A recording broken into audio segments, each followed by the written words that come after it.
unfortunately, it's when they're making a claim, and that's the only time you actually realise that you're actually underinsured. They insured it for $1 million, and the rebuild was 1.6. I believe they said something like 3 times inflation since 2011. If you're not insured at all, you've got nothing. I've worked in this industry for over 35 years. Yeah. I have never seen material prices go down. Everything falls back on the customer. Yeah. So let's look after the customer. Let's make sure people are paying the right premium and getting the right cover. Hi Brett, welcome to another episode of our podcast. I can see that you've dressed up for today. Have you got court or a job interview? Both. Because of the interview at the court.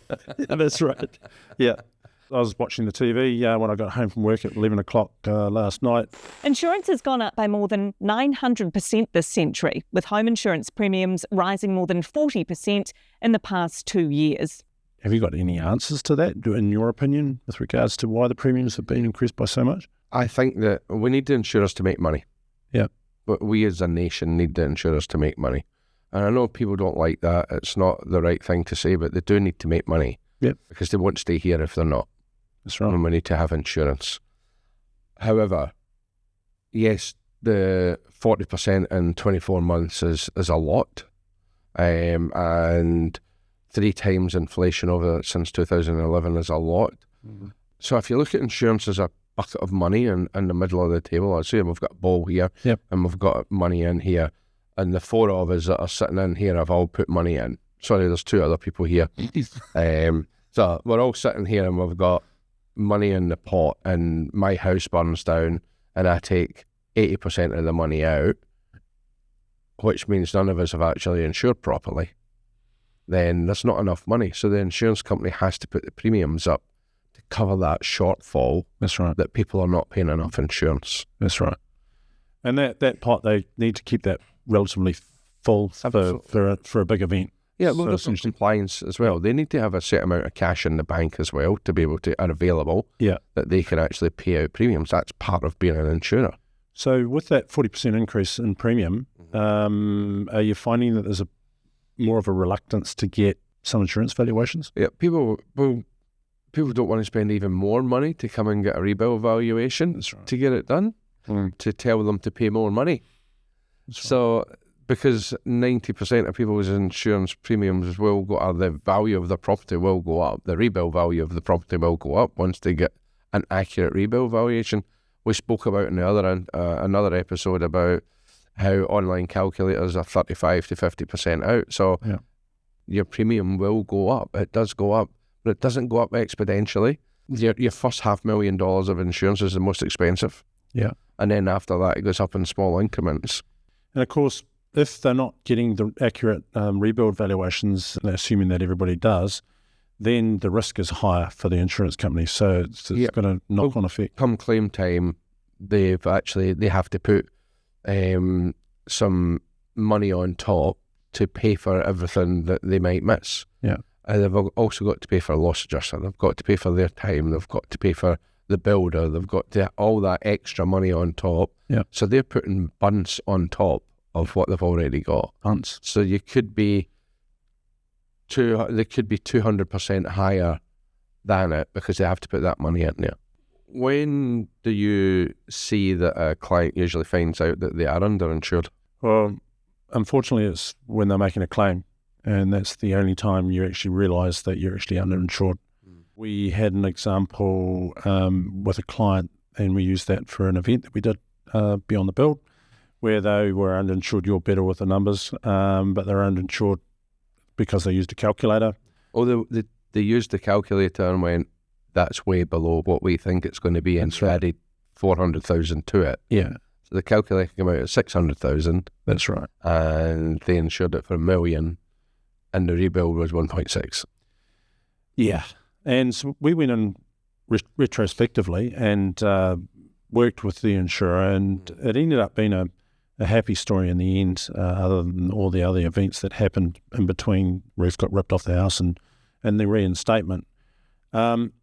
In the case where people don't have access to us to do a retrospective check on their sum insurance value, who picks up the shortfall?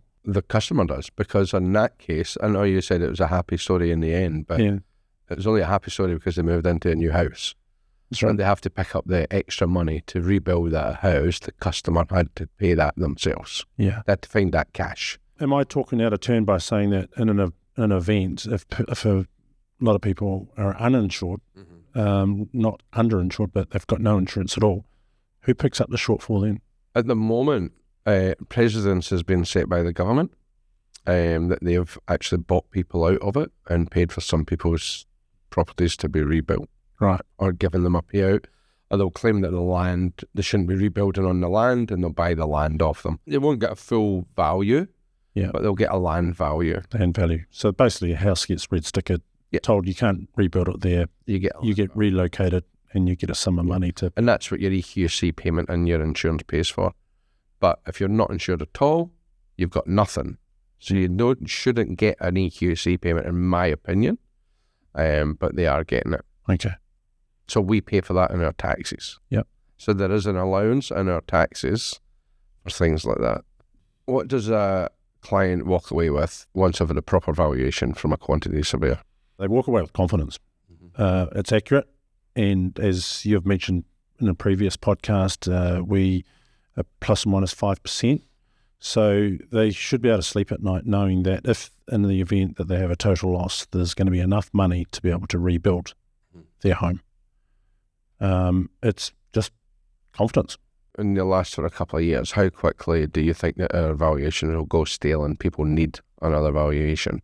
I mean, the perfect world would be every year, but we know that there are cost restrictions in that. So essentially we charge a sum up front for the initial one, where we're picking up the majority of the materials on site and elements that I've mentioned previously. We have a 2-year renewal, which is 50% off, and then that's good for 2 years. So basically they're covered for 4 years. We've got inflationary figures that we put in there as well that they can apply every year. So why would we do it every 2 years though? We need to do it every 2 years because of the changing market. The things could change dramatically, but Do you think material costs go up yes, material in a 2-year period, and that's it, or staff labour costs? yeah, labour things like costs. that? Yeah, materials, freight, labour, elements or materials that change quite a bit can be concrete. Copper's another one that can change.